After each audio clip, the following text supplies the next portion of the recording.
Hi everyone, my name is Coco Sherry, and today I'm going to show you how to set the time on your Walmart microwave. This particular model is made by Walmart and it works pretty good.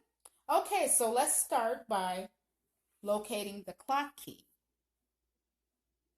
Okay, I'm using my thumb.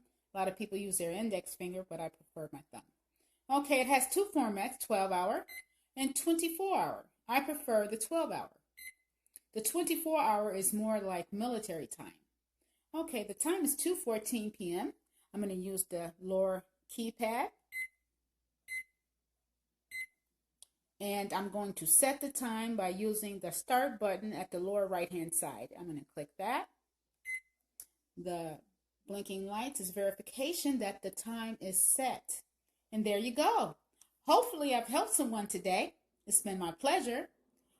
One more thing now, if you set the clock by the wrong time, accidentally, you're going to have to unplug the microwave and just follow these steps one more time.